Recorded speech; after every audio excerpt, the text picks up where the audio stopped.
Diascofoot, le miroir du football de la diaspora congolaise.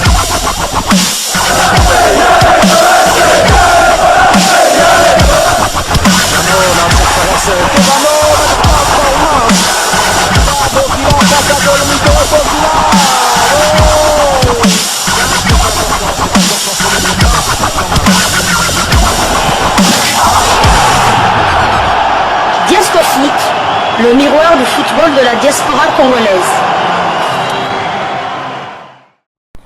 Vous êtes sur Diascofoot, le miroir du football de la diaspora congolaise.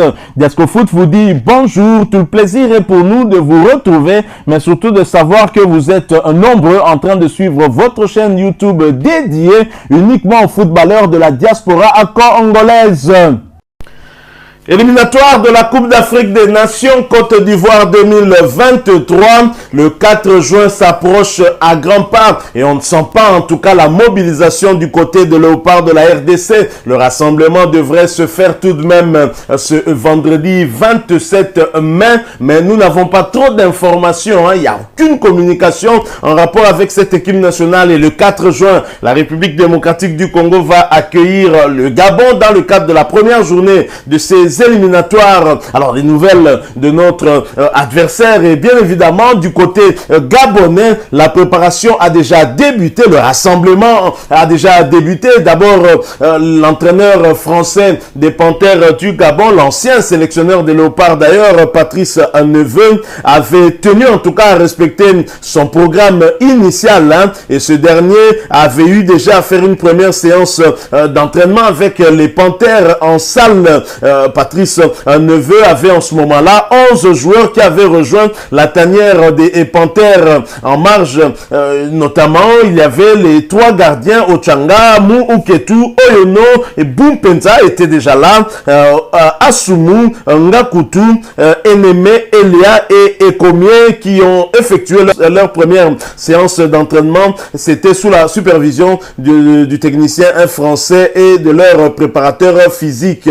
Alors le gros effectif des Panthères était attendu bien évidemment le lendemain, c'était hier, et ils sont arrivés et ont rejoint la tanière des Panthères du Gabon. Il y a aussi Bruno Ekwele Manga qui a rejoint la tanière, lui qui était resté un tout petit peu en retard, et le sélectionneur national des Panthères qui a retrouvé quasiment son groupe en dehors de ceux qui sont encore concernés par la dernière journée du championnat, comme le Stéphanois Denis Bouanga en opération de sauvetage avec l'AJ Auxerre. Il y a le capitaine Bruno Ekwele Manga qui a rejoint le groupe, tout comme André Biogo Poko et Yohan Obiang.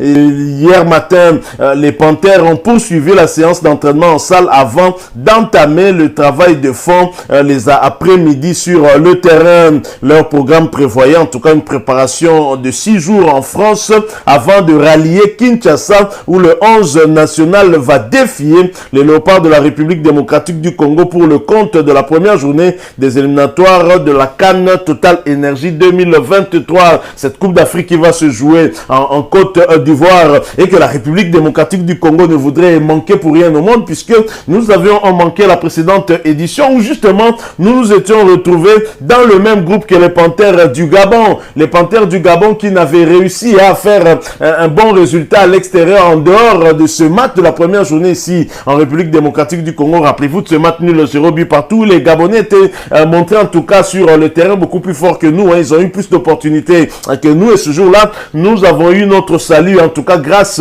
à la vigilance du portier congolais Joël Kasumboa. Et les Gabonais avaient été battus en Angola, avaient été battus en Gambie. C'est seulement en République démocratique du Congo qu'ils avaient pu engager un point de leur déplacement. C'est dire que la RDC doit se montrer très prudente face à cet adversaire qui est parmi les favoris dans ce groupe.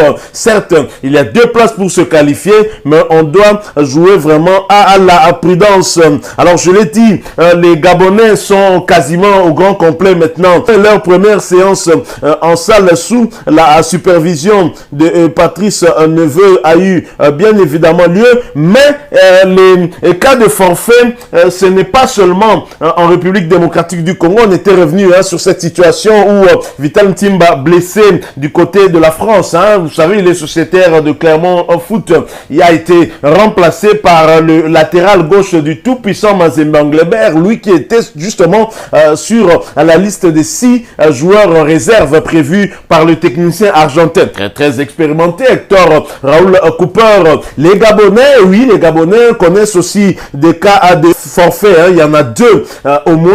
Jim Alevina, forfait, un attaquant virevoltant, c'est un ailier qui ne sera pas là, en tout cas, il sera remplacé probablement, et c'est après Kevin Mailly qui a été remplacé par Ulrich Eneme Elam. La tanière des Panthères a enregistré un nouveau forfait, celui du Clermontois justement, coéquipier de Vital Ntimba. Décidément, les joueurs de Clermont Foot ne sont pas vernis pour les éliminatoires de cette CAN Côte d'Ivoire 2023. Après le forfait de Vital Ntimba, voilà que son coéquipier en club, mais adversaire lors de ces éliminatoires, est aussi forfait. Jim Alevina, il est forfait pour les prochaines sorties des Panthères contre la RDC ainsi que contre la Mauritanie pour les premières et deuxièmes journées. Un sacré coup dur pour le sélectionneur national des Panthères, le français Patrice Neveu. Grosse incertitude du côté du capitaine Bruno Ekole Manga, blessé lors du dernier match du championnat avec Dijon. Nous sommes là en Ligue 2, mais Ekole est quand même arrivé. On ose croire que tout va quand même mieux pour lui, mais est-ce qu'il sera aligné pour le match contre la RDC? Est-ce que Patrice Neveu voudra bien le ménager un tout petit peu compte tenu de cette blessure qu'il a eu à contracter et qui a créé quand même des doutes quant à son état physique? On verra bien dans les jours qui viennent. Voilà donc l'adversaire de la République démocratique du Congo qui a déjà eu à faire son rassemblement du côté du Gabon, mais ici chez nous, on a prévu le rassemblement le 27, alors qu'on sait que cette équipe qui va affronter le Gabon a été fortement remanié, d'abord dû à plusieurs absences de beaucoup de cadres, soit pour des raisons de blessure, soit pour des raisons personnelles, certainement leur retraite internationale anticipée, peut-être après cette déception de la débâcle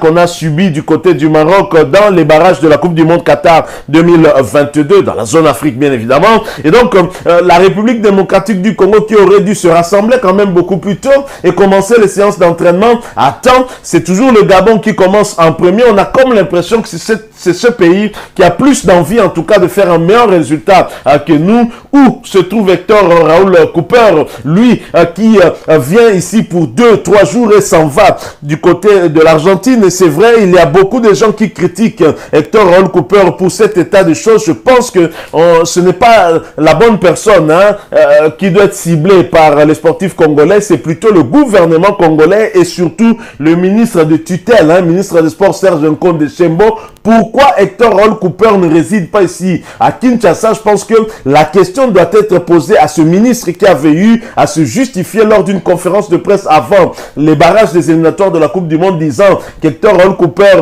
ne vivait pas ici parce que justement il devait superviser les joueurs en Europe. Je me demande quel joueur Hector Raoul Cooper a supervisé depuis qu'il est en contrat avec la République démocratique du Congo. Pour ma part, c'était une contre-vérité de la part de ce ministre. Je crois que la réponse est ailleurs. C'est tout simplement parce que il n'y a pas une bonne organisation au sein de ce ministère. On n'a pas donné une résidence à Hector Raoul Cooper pouvant le contraindre à résider ici, parce que je pense qu'il a signé un contrat avec la RDC et ce contrat ne stipule pas qu'il doit à chaque fois repartir comme si c'était un joueur professionnel et qu'il retournait dans son club. Je crois que ce n'est pas normal. On a besoin d'un Hector Raoul Cooper ici sur place, parce que comment expliquer que les Gabonais se sont déjà rassemblés? Nous-mêmes, l'entraîneur n'est pas encore à Kinshasa. En tout cas, on n'a pas des informations qui nous disent le contraire. Voilà donc ce que nous avons voulu partager avec vous, vous donner un tout petit peu des nouvelles de notre prochain adversaire et vous dire que cet adversaire est déjà à pied d'œuvre en train de se préparer pour